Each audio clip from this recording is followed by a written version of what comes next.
Imaginez, un moment de réflexion profonde, un geste qui transcende le simple acte et devient une leçon éternelle. Cette nuit-là, alors que le monde poursuivait son rythme rapide, un chef spirituel, guide des âmes, décida d'honorer la dignité d'un étranger. Ce n'était pas un parent, ce n'était pas un ami proche, mais un voyageur, un frère dans la foi qui partait sans laisser d'autres traces que son absence. L'imam, de ses propres mains, préparait le corps pour son repos final, le lavant avec soin, l'enveloppant dans le respect que mérite tout être humain. Il n'y avait pas de caméra, pas de public, juste la pureté d'un cœur qui comprend le vrai sens de la compassion. Mais le destin, capricieux, a fait que ce moment soit enregistré. Et maintenant, sous nos yeux, se trouve la preuve vivante que la gentillesse n'a pas besoin de projecteur pour briller. Ce que nous y voyons n'est pas seulement un rituel religieux, mais l'essence de ce qui fait de nous des humains, la capacité de voir les autres, même lorsque personne d'autre ne nous regarde. Cet imam ne cherchait pas la reconnaissance, il ne s'attendait pas à des applaudissements. Il a simplement agi comme il se doit, animé par une foi qui ne se contente pas de paroles, mais qui se manifeste par des actes concrets. Et maintenant, à nous de faire résonner ce message. Chaque like, chaque partage est un pas vers une plus grande compréhension du fait que la vraie grandeur ne réside pas dans ce que nous accumulons, mais dans ce que nous offrons. Il ne s'agit pas de like ou de point de vue, il s'agit d'inspirer un réel changement.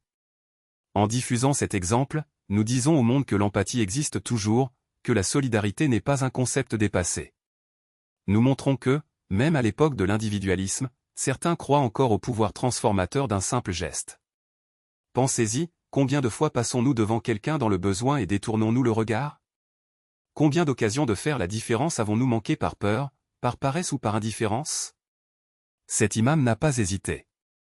Il a vu un corps sans vie et une âme qui méritait le respect. Peu importe qu'il soit riche ou pauvre, connu ou anonyme. Ce qui comptait, c'était l'humanité partagée, le devoir sacré de traiter les autres avec dignité, même après la mort. L'histoire de ce voyageur et de cet imam nous rappelle que nous avons tous un rôle à jouer.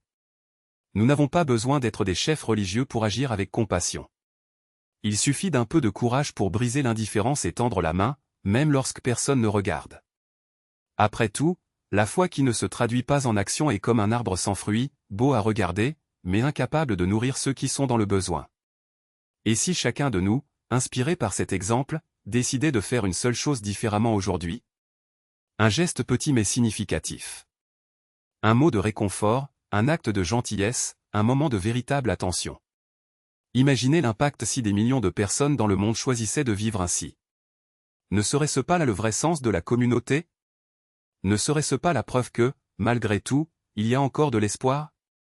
La vidéo que vous avez vue n'est pas qu'un simple enregistrement.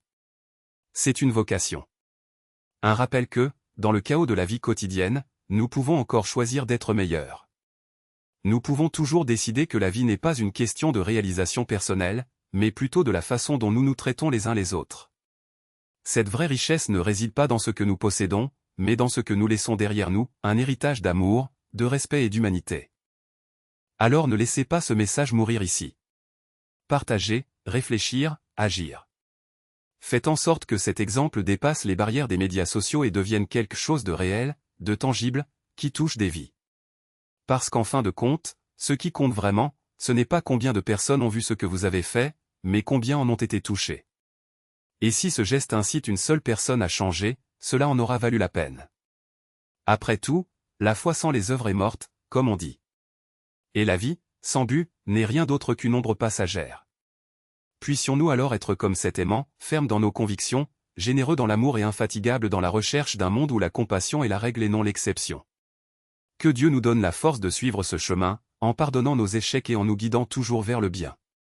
Qu'il accepte nos bonnes actions et nous aide à être des instruments de sa miséricorde. Amen. Mais ne nous y trompons pas, ce voyage n'est pas seulement fait de jolis mots ou d'intentions vagues.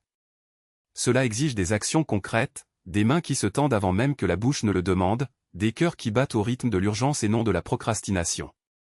Chaque geste de gentillesse, aussi petit soit-il, est une brique dans la construction d'un monde plus juste. Chaque regard de compréhension, un rayon de lumière au milieu des ténèbres de l'indifférence. Rappelez-vous, nous ne sommes pas appelés à être parfaits, mais à persévérer. Nous ne sommes pas appelés à porter le monde entier sur nos épaules, mais à faire notre part, avec humilité et détermination. Le bien n'a pas besoin d'être formidable pour être transformateur, il doit simplement être sincère. Un mot d'encouragement, un acte de patience, un moment d'écoute attentive, telles sont ces petites flammes qui, ensemble, enflamment l'espoir.